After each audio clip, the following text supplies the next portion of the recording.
as we're going to start recording now. Hi, everyone. People just start joining us. So they're coming in now. And I'll introduce Pam in a second and let her get started. She's going to share her screen and share some really great tools with us. So yeah, it's always nice to see you guys, especially after a week off. I hope you all had a good holiday. And I'm glad you've come back. So especially in the light, so Pam and I planned this weeks and weeks ago that she would join us today, but especially in the light of yesterday, it was so timely that she's going to be here today to talk about anxiety around returning and kind of these surveys that she and some other colleagues have developed to gauge what there's a student survey for 3 different levels, staff and for families, on what they need to feel safe to return, and kind of having a trauma-informed lens to the survey. So it couldn't be more timely to discuss this, considering the guidance and direction that came from the Department of Ed yesterday. So without further ado, I will let Pam share her screen and start talking about. So first, introduce yourself, Pam, and then share with us what we've been working on. Well, my name is Pam Black, and I've been working in this field of trauma-informed education for about, 9 years now. Have had my own business for 5 of those years. And during that time, the last 5 years, I've had the honor and pleasure to work with people across the country through the National Behavioral Council for Behavioral Health, as well as work within the state of Wisconsin to create tools that are in the form of 29 professional development modules on their site. They're excellent. I created them with Sarah Daniel from St. A's, and thank you. I appreciate that, Laura. We've continued to revamp and try to add support to those tools so that they're useful for everyone in their schools and in their own personal learning. But today, I'm here to talk about something a little bit more immediate. And yes, it is true that yesterday, the executive branch of the government said that they clearly want students back in school and teachers back in school. And that is probably what everybody wants, but that probably causes also a bit of anxiety when we consider, how do we do that safely? How do we take care of our students and our teachers safely in that situation and ensure that we're not bending the curve the wrong way when it comes to coronavirus? So as we're looking at the different pieces of this little presentation I have, I kind of want you to keep in mind a question. What is it that you personally need to lower any anxiety you would have should you re-enter a school next year? And how can you become involved to make that happen in your district? I know that sometimes we wait for guidance for our districts. I certainly did. But I'm wondering, is there anything that you can do to work with your district people at the district office to make something happen? So I think that we all would acknowledge that across the country, we've heard 3 different plans. And if you want to use the chat box to tell us which you think your school district is doing or what you have been told that you're doing. Are you going back to school as in plan A, where everybody will report back to school on the first day, and that's where you will be for as long as is possible? Or is everyone in your district going to be on a virtual site? And we're going to continue as we were in the spring, maybe hopefully with some more learning about how to do that. Or are you one of the districts that's using a hybrid or blended model where students are broken into smaller groups and they are then coming to school at alternative times, and we have smaller cohorts that we're working with in our classrooms, but they're learning at home at the same time. So any one of these presents problems and difficulties for staff and students in their learning and in their ability to connect. And so I think it's important, though, to understand that we're all coming from different places. Every webinar I'm on, every call I'm on across the country, people are plan A or plan B or plan C, but no two places are choosing exactly the same way to do it. So how do you navigate yourself through that and ensure that your anxieties are less and that your school district is ready for what needs to happen? So when we think about the idea that we want to all be back in school, what are the two sides to that story? And in other words, what's the why for not being in school or the why for being face-to-face? So if we look at the why for face-to-face, we can look at the American Academy of Pediatrics, who has a very detailed and long document on why it's important to be face-to-face and how to do that. They say that teacher-student connection is vital to learning, and they are right. I don't think any of us would disagree with them. They said their current concerns about learning difficulties, abuse in the home, substance use, depression, suicide ideation have increased. And it's not being reported. Sometimes it's coming through doctors who are seeing children and youth for an annual visit, and it's not being reported in a timely fashion.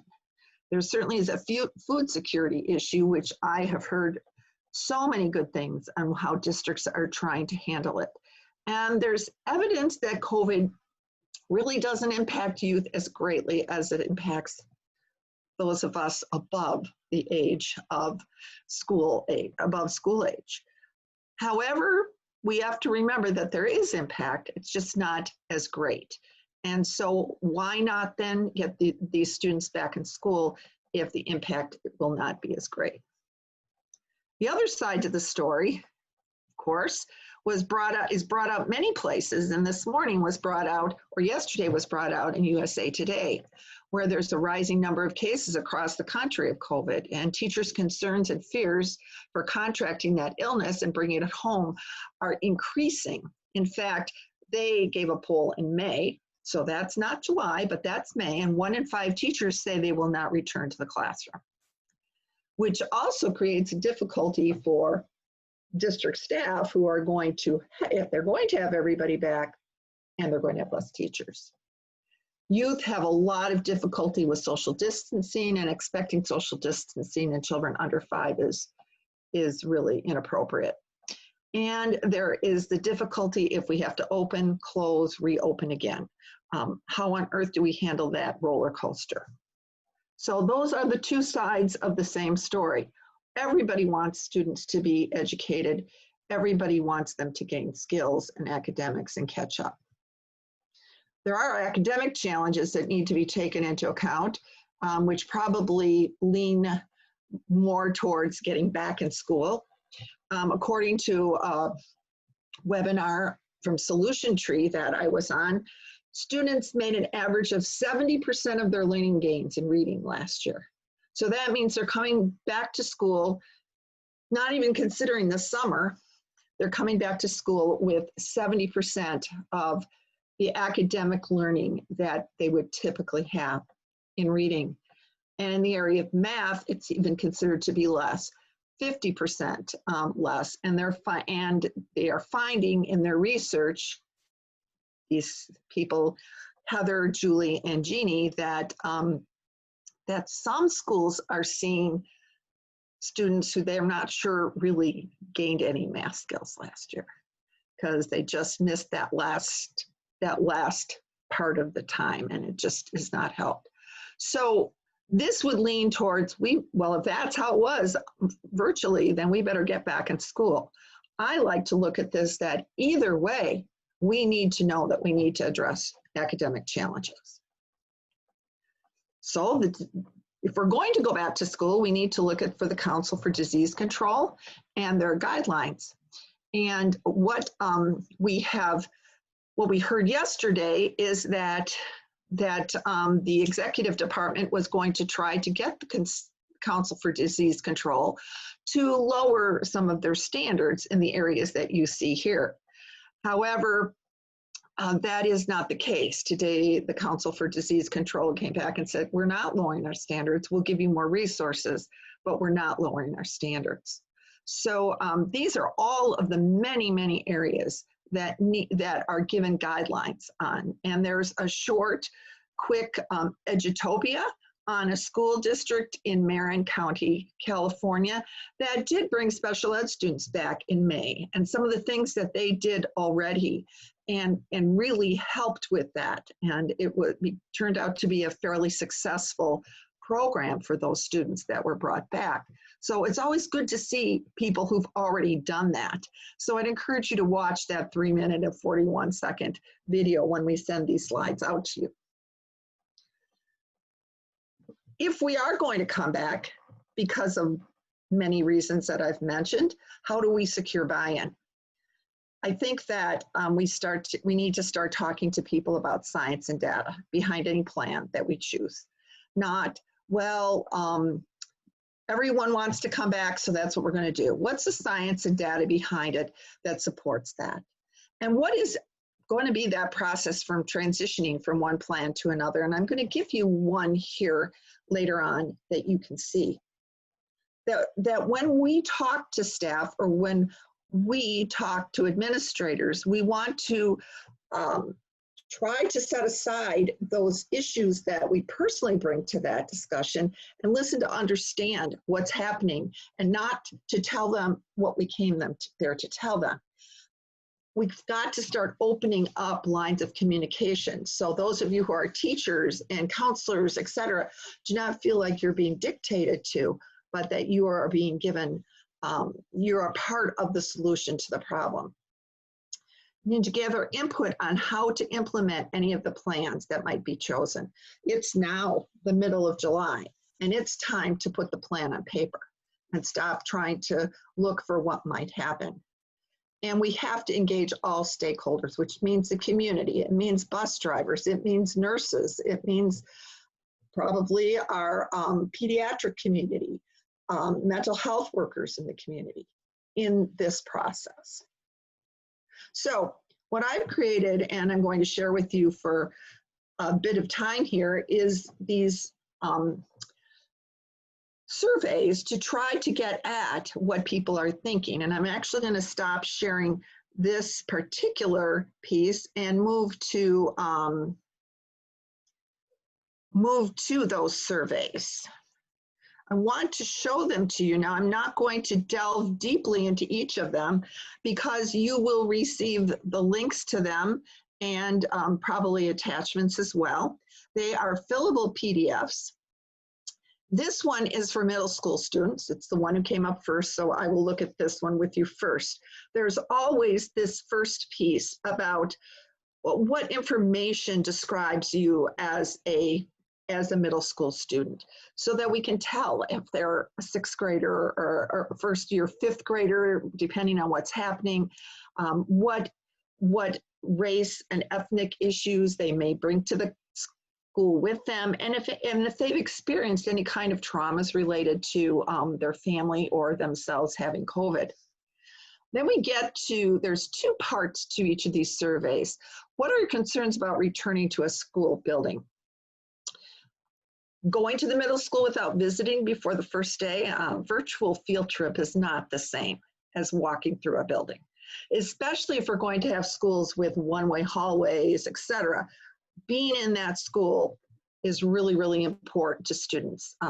They get so anxious, not meeting their teacher or teachers, depending on how school district goes about it.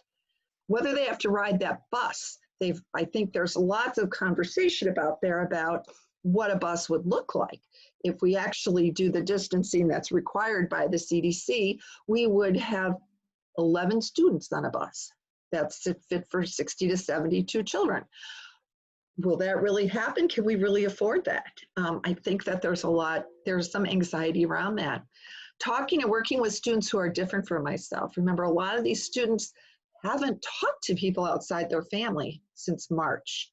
And so now all of a sudden they go back into their diverse school that they work in, that they learn in, and wow, that could be very stressful. Catching up, knowing that they didn't do as well or as much. Is this causing them anxiety? How clean that school is? Will other people be able to touch my things? And then taking tests about last year because the teacher wants to know what's going on. Getting sick from the people outside of your family. This is really interesting. You know, you work really hard to make a perfect presentation. And then, as I was telling Laura this morning, I had received these back from a woman who was working on them with me. And I saw this mistake, which is right here. It gets down to the bottom where it says, getting help for my classwork if I must work at home during the school day. That is supposed to be a new section on learning from home. And definitely the copy you will get will have that separation out, because that's the other issue. A lot of students are not liking being online. So what is their issue if they need to stay at home? So this would be fillable by students. This could be put into a Google Doc, etc. You have the same thing for let's see, for high school students, just a little bit different verbiage, many of the same concerns, and see, this is how they will all look, where there's that separate section down there. If you're staying home, will you continue to feel lonely and isolated? And then elementary students who have difficulty with some of the words we use at the upper grades. And so now we're talking about, what are your worries about returning to school? But they're not the only stakeholders. They're really, really important, because they're the people we are actually working face-to-face or on virtual with. We're also talking about parents and families. And I do think that in many cases, parents and families are given the ability to say what they need to say. But what are your concerns about your children returning to school? And then let's separate that out. What are your concerns about your children learning online? Many parents have some significant concerns here, and if a school district is going to be being online, then this information is extremely important to gather so that those needs can be met. And then finally, the school and district staff, because you are the people who have to do this work. You will see here that the first question, your understanding of trauma, its impact, and how you, your colleagues, and your students might be affected. So this is trying to get at those things that are important so that a school district can prioritize that which they need to work on to help people feel safer in their environment. And those will be available to you in the proper form soon, as soon as we can get this back to you. So moving on from that, that is one tool, but you know, as I'm thinking, I know that people need lots of tools. So one of the things is how do we bridge that gap? Let's say we get all this information from staff, from families, from students, and the CDC guidelines are way over here. How are we going to be able to align those two with each other? And so I'm giving you a few extra things that I have found and I have created as I've been processing through this. And I am certainly open to hearing in the conversation what else your district has done to help you. You'll notice that messaging is here in multiple languages, clearly, as early as possible and frequently. And I have noted the Fulton Schools District in Georgia. They were on NPR on Morning Edition this morning, and the superintendent talked about his website. So I went and looked at that website, and he has an excellent page in there, which many of you might have, but if you don't have, it's certainly one to forward on, where they talk specifically about masks. Then they talk about social distancing. Then they talk about if you're sick. And it's all laid out in a very clear way as to what people should do. You'll notice that everything that's on here is about communication. because really the only way we can bridge this gap is to communicate between the district who is looking at these guidelines and trying to decide what to do, and the students and family and staff who will need to do it. And so all of it is about communicating clearly, listening to them, checking in frequently with people to find out how they're doing. And then the last one, ensuring everyone has what they need to make any plan that's chosen in that district work. So I do want to stop here for a second. In thinking about this, I also, I don't know, you can see that I live in a world of charts. That's how I organize my thoughts, and I don't know if that's going to help you or not. But this is another tool I offer you, and I'll offer it in Word documents so you can change it in any way you want. But if we line up the CDC guidelines with the Academy of American Pediatrics, where do they fall together and where do they not? And then what are your notes to the side about which one of these areas are concerns in your district?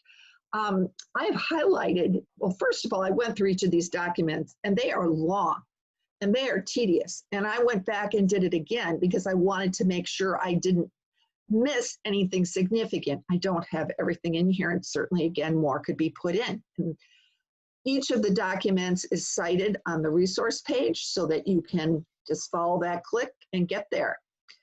But all of them talk about, everybody talks about, the state and county are really the people who are going to drive whether you're in school or not. And that's important to remember. This isn't a decision necessarily that a superintendent is making. This is a decision a superintendent is making when the county health department has talked to him or her. And so I think we need to make sure we have a measure of grace for our administrators too, as they roll over these waves of change.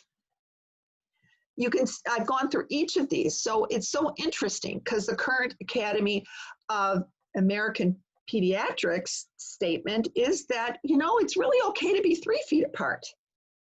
Well, I've heard nothing but 6 feet apart anywhere, and there's nothing in the CDC guidelines that says anything different. But the American Academy of Pediatrics is saying you can be 3 feet apart, and that would probably be okay if you're not singing, not exercising, those kinds of things. So how interesting, but it's not similar. The next thing that is similar is everybody's recommending cohort groups. So I personally, if I were going back to school, I'd start to be thinking about, well, what would that look like for me if they're coming in cohort groups? Rather than, are they coming in cohort groups? I'd be thinking about, what would a cohort group be looking like? That's just how I process information. They're aligned in who should be in school. They're aligned in when they should be in school and when to go home and stay home. And you can see the CDC has tons of things to say about that. One thing that's right here, it says cross-train staff. What a great idea that the CDC came up with in May. Let's train more than one person to do one job so that if someone gets sick, we can pull someone else in there. Makes perfect sense to me. The CDC aligns out directly what to do when someone is sick and how to manage that, as they do with the hygiene practices. Notice the American Academy of Pediatrics is interested in that. They do tell kids they need to wash their hands, etc., but they don't go into detail on that. They both go into detail on protective boundaries and facial coverings. And I had heard several weeks ago, someone had gone into a store, and this is a story that was told to me, and didn't have a mask on, and the store asked them to put their mask on, and this woman said, I have a medical excuse. And the store said, well, you have to have a mask on to be here. I can help you if you stay outside, but you can't come in. So I wondered at that time, what on earth did they mean by that? And here is what they meant by it. It's been laid out very clearly. Children under 2 years of age, of course, that did not apply to this woman. Anyone who has trouble breathing. The American Academy of Pediatrics adds tactile aversions. So we talk about our students with autism and with sensory deficits, anyone who is incapacitated or cannot remove the mask themselves. So a student with a physical disability who cannot remove their mask it's not safe to put a mask on them. I have not heard these things come out in details. I certainly hope you have. Now the Academy of Pediatrics comes up with, so if you're working with a student like that, then you need an N95 mask. Now to me, if I were going back to work in an ID classroom, an intellectual disability classroom, this would be something that would make me feel safer. If the school, or if I knew I needed to go out and get one way or another. Do we all know that and are all planning for that?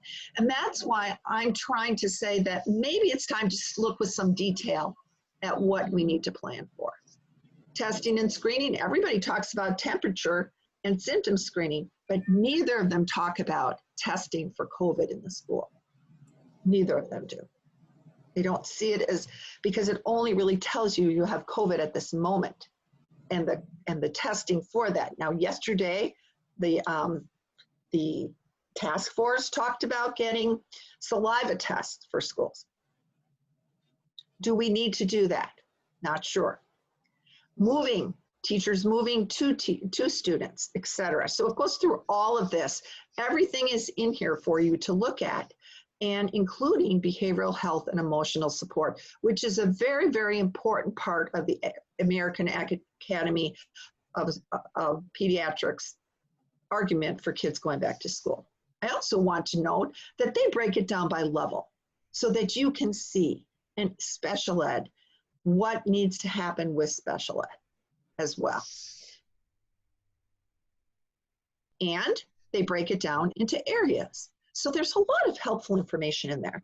And hopefully this document will help you not be overwhelmed by that. Okay, let's move on so we can get to the place where we're starting a conversation. So, oh yes, here's where we want to go. Okay, we want to go next slide here. So we have to plan for academic deficits. If you're really interested in the details of that, the solution tree webinar talked about how to look back to what happened with students, where they were at when they left, and what data you did have at that time, and then looking at that in comparison to your standards and what are you most concerned about at this time. Most everywhere I've read says, do not plan to remediate everything that has been missed.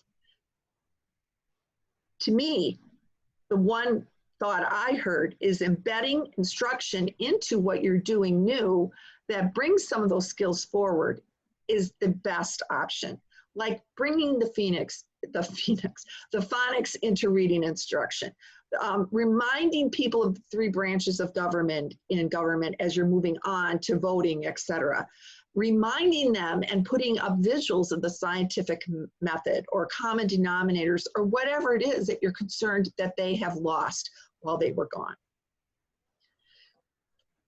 The National Association for School Psychologists has come up with a matrix for looking at students who may need more mental health care and more behavioral support. I think we need to also add, Laura and I were talking about this, and we talked about adding on an anti-racism lens as well as an emotional regulation lens rather than a disability kind of lens to what we know from the area of trauma.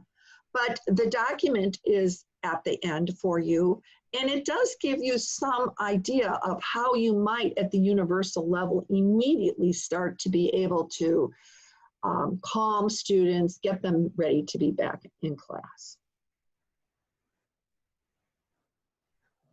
One thing I want to say about that classroom, I just can't leave without saying these things, is that anyone who's going to be with students this fall needs to remember these 3 important ideas. Begin and end with what happens in your classroom, how calm it is, begins and ends with the adult. A dysregulated adult cannot regulate a child. So finding those resources that can help you with that is critical. That when you are responding to a dysregulated child, it's important to mind the gap. Knowing that information that comes into the lower part of the brain takes about 10 seconds to get to the cortex and be processed. And during that time is when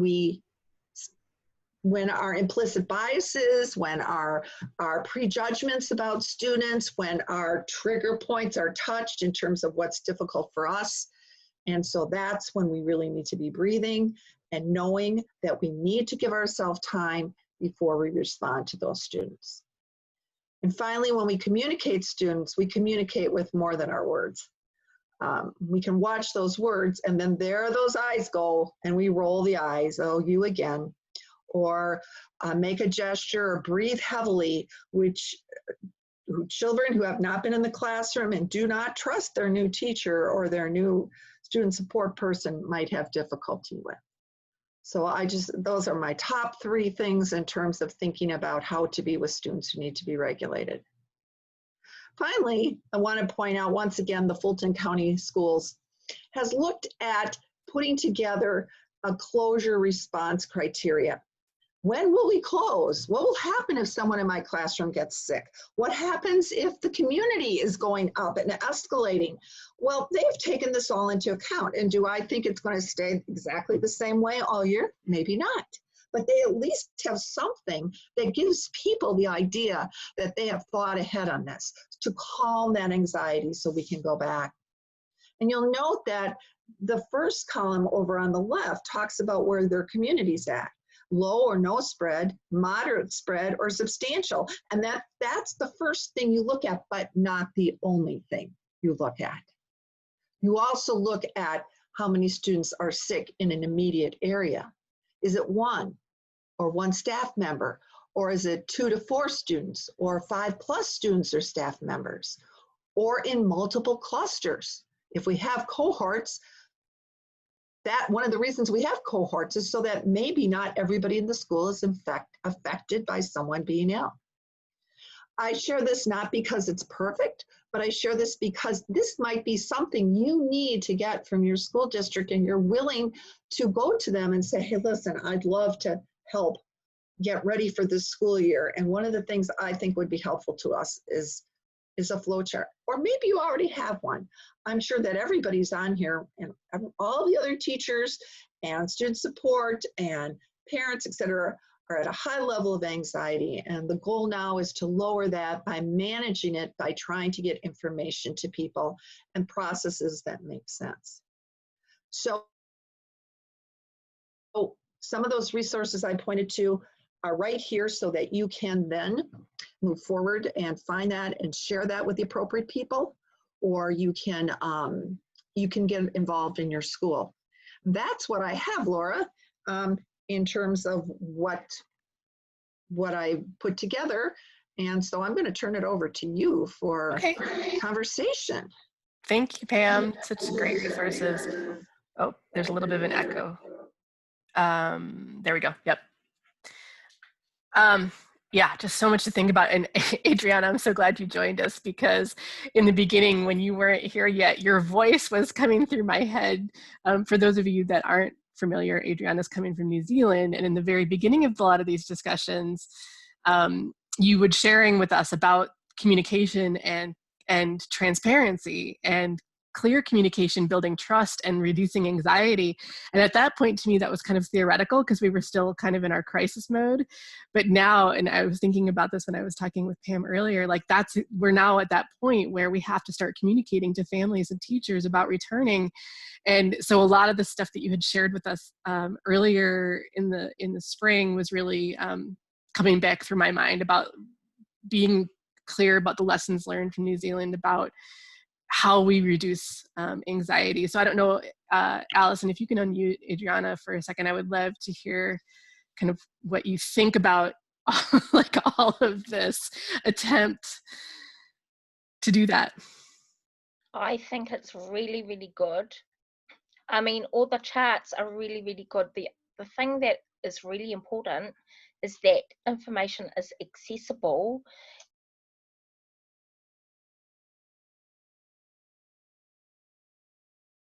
So much information out there, and you're getting it from the internet, and so you get a level of confusion. And the thing is if you're with your community and you're doing the same things, then you're not alone, and you're all on the same page. And that's what's important, that you're all on the same page within each school. You know what you're doing, you know that the people who are in charge know what they're doing, and that's what those charts were doing. It's like, when you first sit down, you think, oh no, what do I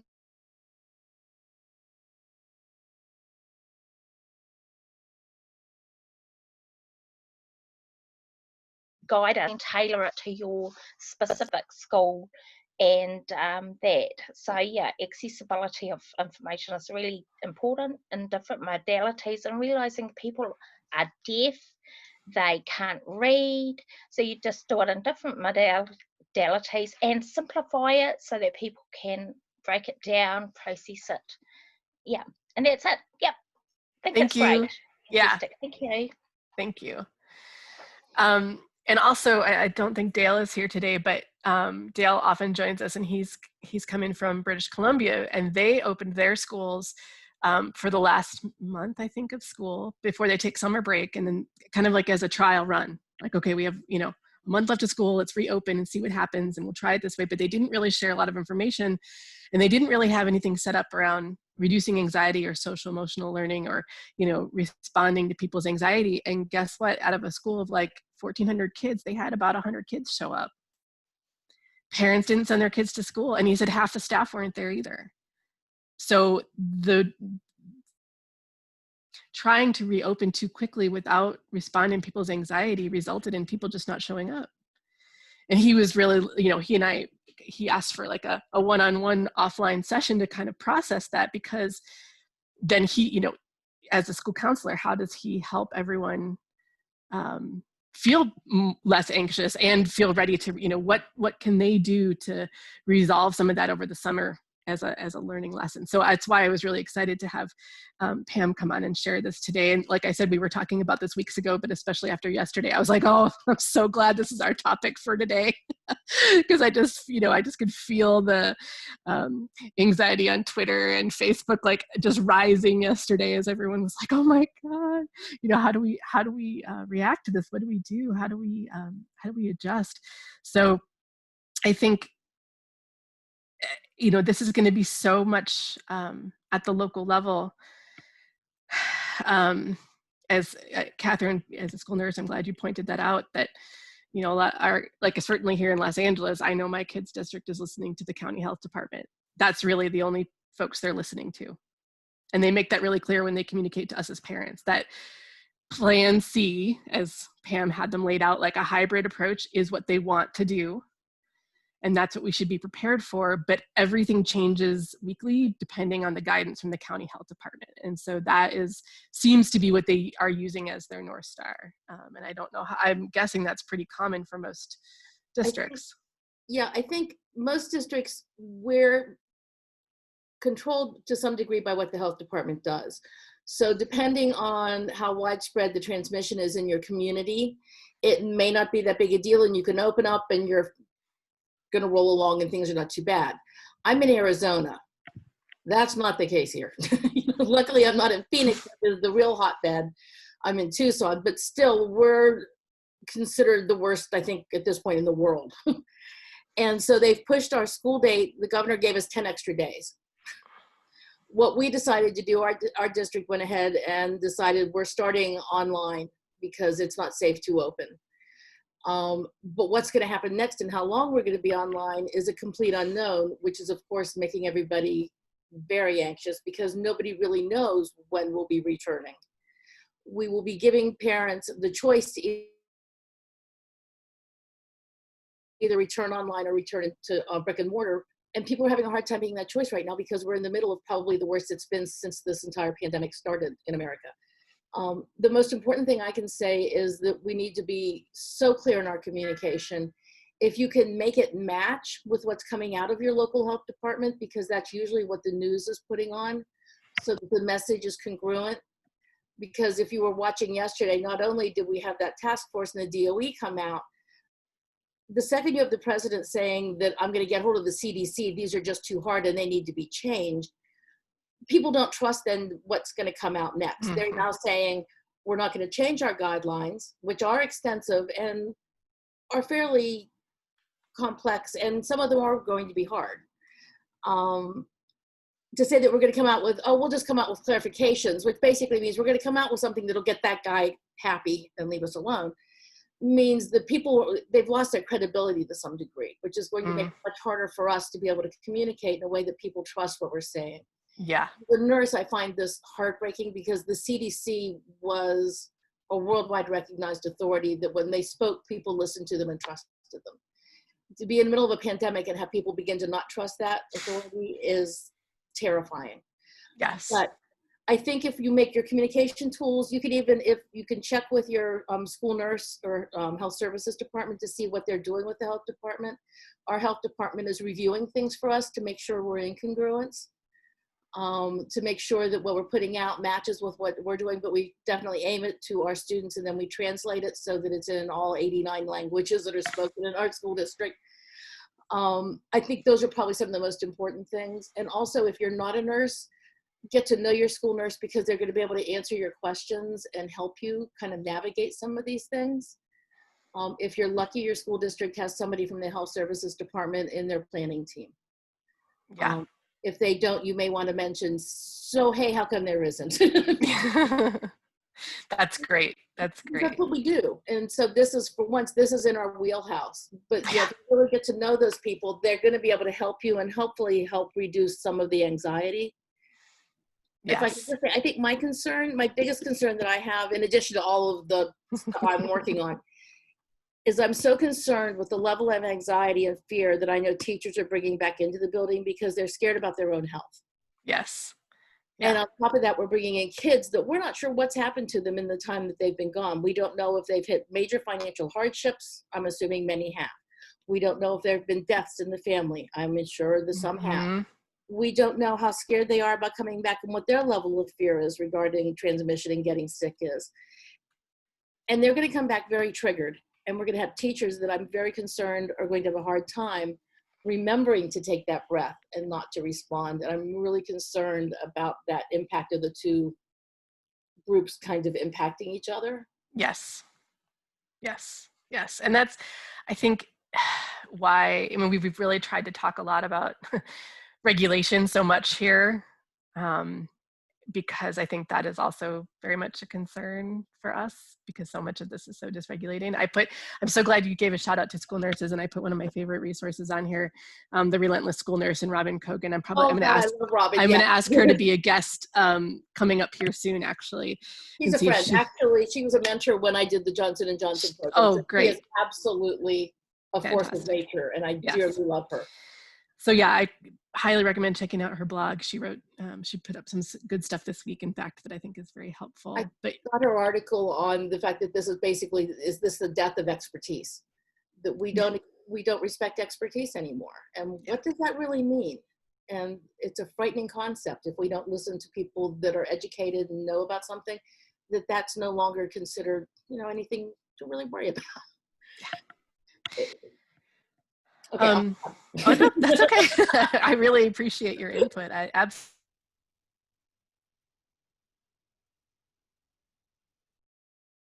Peggy, you were saying at one school you created an SEL committee with students and staff. So we created a committee. There's about 25 people. The staff is about 100, and about 25 people are working together.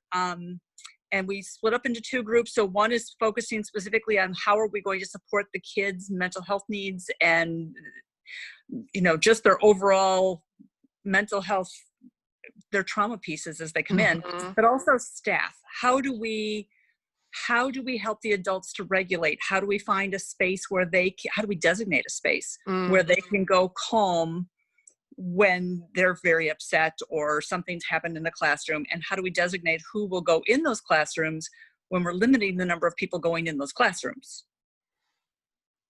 So it was great. And we met yesterday again, and all of the building administrators are on the team, all of the deans are on, a smattering of teachers, school psych, I'm the program support teacher. And so we're all working together to how do we put our best laid plan in place to help everybody start day one at least a little calmer. Yeah, I love that idea. That's great. I would just encourage a committee like that to find a and to get their perspective too, so that when your decisions are made and you come back to the parents with this is where we're at, they feel like they've been heard too. So that's really awesome, though, that to do that. Perfect. Other thoughts we have, let me check the time. Okay, we have about 9 minutes. So before we, I just want to make sure I say that we're going to share all of this information in a couple different ways. So we have the capacity to send an email out to everyone who registered that has these as attachments and the slides. So we'll do that. And Pam and I are going to work on a blog post to put on ACES Connection in Education that has, she's going to make those surveys into hyperlinks that you can access that way. So we'll create a blog post and make hyperlinks, and they'll be in the blog post. And on the ACES in Education page, we have a like a COVID education resources. We call it a widget, like it's a permanent box on the side of the page that has all sorts of COVID related resources for education. And the links to the surveys will be in there permanently as well. There's a place for tools for districts, and I'm going to put it in there. So it'll be accessible, and we'll try to do that by early next week on the ACES in Education page, but we should be able to send the email out to all of you today or tomorrow with all of these on there, because I know there's a lot that you probably want to spend time looking over. And so with that, I just wonder if anyone else has questions or thoughts. You can use the little hand raise tool, or you can just let us know that you want to shout out, because I know you guys learn a lot from each other too, and you're from districts all over the country. So I'm sure people would love to hear different approaches.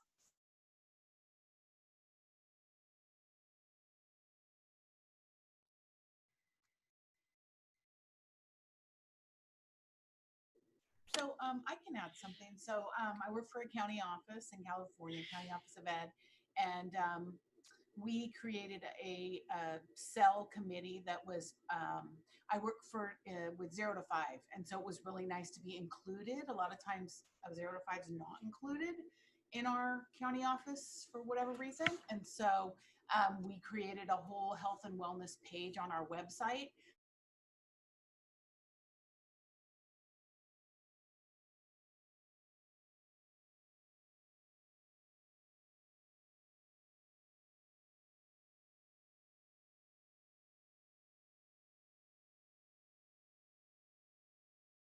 Going to be continually added to, so it's things for parents, things for teachers, things for and all the different age groups. So it's kind of exciting to be a part of it, and I'm glad we're doing that.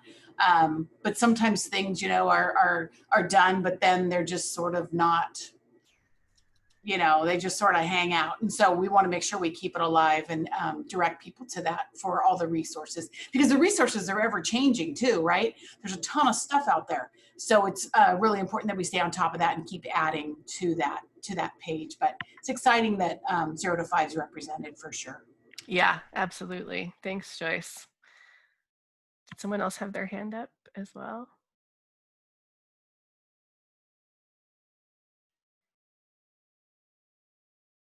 I'm trying to look at everybody at once. Okay, yep. Sorry, you guys were just letting me know that you got an email saying it was at 3:30, and I didn't know that until just now. So yeah, it is at our regular time, and then Allison checked the time on the event. Okay, and there was an error. So I'm really thankful that we record these so that everyone who may have not known to join us at noon can watch the recording. Yeah, I just looked because since yours is the same running event each week. All I did was add more events on. And when I did that, it just picked, I don't know, Zoom just picked 3:30 and just changed it. I'm so tired of Zoom. um, so I don't know, because all I did was expand the meeting that already existed. So I'm not sure why it did that, but it changed it to 3:30. So I just changed it back. Okay, thank you. So we will all, unless I send out a blog letting you, like a couple times I've had to adjust it to 11, we will always be noon Pacific time on Thursday, always. Yeah, and because like I think twice I've had to change it or adjust it, and I will send out a blog letting people know that. Otherwise, always noon at Pacific time on Thursdays. But but everyone who registered for this will get the email with all the resources. So even if people didn't make it to our live session, we'll get all of the resources and can listen to our discussion. Yay. Anything else? We have, what time is it? Ooh, 4 minutes. Yeah, we could, I mean, because we have such a small group, does anyone want to share one of their comments? Like, let's see who else is on here. Well,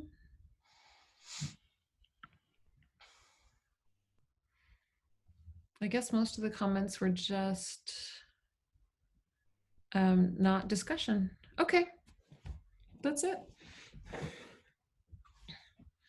I did see one comment about someone having heard from different lawyers and psychiatrists various opinions, and I was wondering if they could share a little bit about that. You know who? It's me. Okay. Okay, can you hear me? Mm-hmm. Okay, so basically I've been to lots of psychiatrists and lawyers at the moment because I'm doing a legal thing with in New Zealand with the Human Rights Review Tribunal. And what I found is that everybody has a different take or an opinion on something. So I will ring around lawyers to get different opinions. And I'll just say, oh, okay, well, I'll choose that lawyer because he agrees with what I'm saying. And then when I go to a psychiatrist, I've had so many different diagnoses of me, from bipolar, affective disorder, depression, and all these numerous diagnoses. And then it came out to be PTSD, which seems to be the most effective, the most correct diagnosis, because I'm off medications now, and you know, I'm on the road to recovery. If I had gone with bipolar affective disorder, I'd still be on my meds and a zombie, and unable to heal myself. So it's about, with all science use, you know this, that there's lots of research out there. There'll be always somebody who, and they oppose each other. You will always find somebody who agrees with you. And that's why the expert idea is not always so expert. Yeah. Yeah. I Go with appreciate gut that. feeling. What's right.